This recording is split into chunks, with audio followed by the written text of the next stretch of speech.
आज का दिन मेरे लिए खास है क्योंकि आज मेरा कॉलेज में एडमिशन हो गया है। क्या? मैं कौन? अरे वही आपका बोरिंग जेडी। अभी मैं जा रहा हूँ अपने दोस्त से मिलने उसके घर, क्योंकि उसने कहा था कॉलेज में आने के बाद मुझसे आके मिलना। मैं तुम्हें कुछ सीक्रेट्स बताऊंगा कॉलेज में सक्सेसफुल और पावरफुल बनने के लिए। हाँ, सही सुना, पावरफुल बनने के लिए इंटरेस्टेड? मैं भी हूँ। तो जाने से पहले मैं अपने दोस्त के बारे में कुछ बता देता हूँ। वो एक x war commander and x politician भी रह चुका है। हम उसे मास्टर कहते हैं, और इत्तेफाक से उनकी और मेरी आवाज़ भी सेम है। तो आइए चलते हैं उनके पास। हेलो मास्टर, कैसे हो? अरे जेडी तुम, आओ अंदर आओ। Thank you master. तो फाइनली कॉलेज में एडमिशन हो गया। कॉन्ग्रेचुलेशंस। Thank you master. तो अब मुझे वो सीक्रेट्स बताने वाले थे सक्सेसफुल और पावरफुल बनने के लिए। हाँ, मैं जो जो बातें बताने वाला हूँ वो बड़े ध्यान से समझना, क्योंकि ये सारी बातें तुम्हें एक पावरफुल इंसान बना देगी। ओके मास्टर, तो हम शुरू करेंगे पहले नियम से। तो पहला नियम है नेवर आउटशाइन योर सुपीरियर्स। मतलब मास्टर, मैं एक कहानी सुनाता हूँ जिससे तुम्हें आसानी हो समझने में।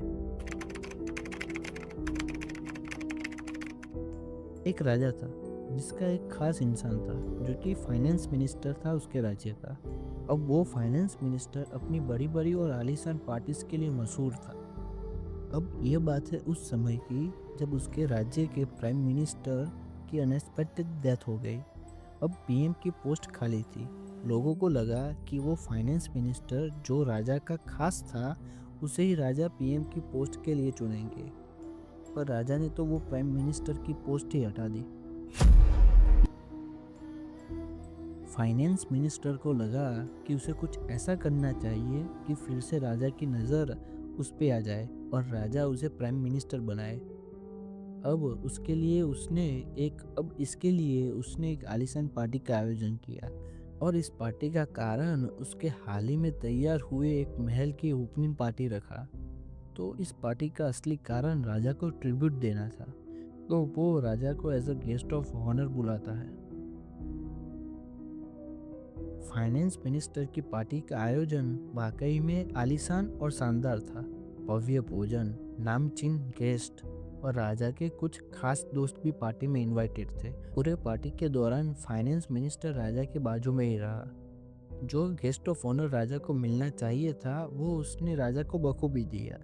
सभी लोग, यहाँ तक राजा के दोस्त भी फाइनेंस मिनिस्टर से इम्प्रेस हो गए थे। ऐसे ही ये शानदार पार्टी समाप्त हुई।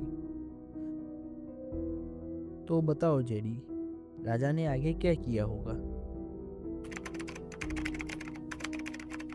हाँ, मुझे लगता है कि राजा ने खुश होकर अगले दिन में भी उसे प्राइम मिनिस्टर बना दिया होगा। नहीं नहीं, यहाँ पर तो तुम गलत हो।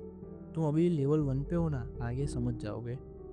तो अगले दिन फाइनेंस मिनिस्टर को राजा के दो आदमी गिरफ्तार कर लेते हैं।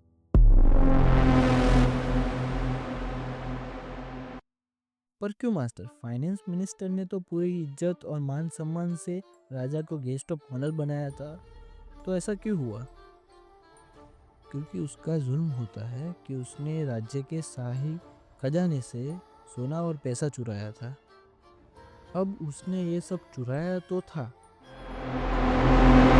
पर राजा के कहने से। पर मास्टर ऐसा हुआ क्यों?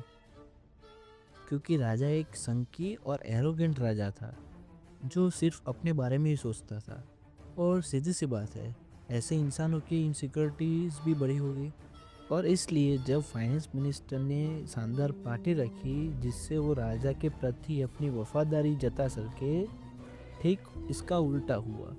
पार्टी इतनी शानदार थी कि सारे लोग, यहाँ तक भी राजा के खास दोस्त भी, फाइनेंस मिनिस्टर से इम्प्रेस हो गए थे। फाइनेंस मिनिस्टर की हर तारीफ राजा के अहम को चोट पहुंचा रही थी। और न चाहते हुए भी फाइनेंस मिनिस्टर ने राजा को इनसिक्योर कर दिया और उसकी सजा उसे मिली। अब कुछ समझे जेडी? हाँ, समझ में तो आ गया। पर ये रूल मेरी लाइफ में इम्पैक्ट कैसे कर सकता है, क्योंकि वो दौर कुछ अलग था।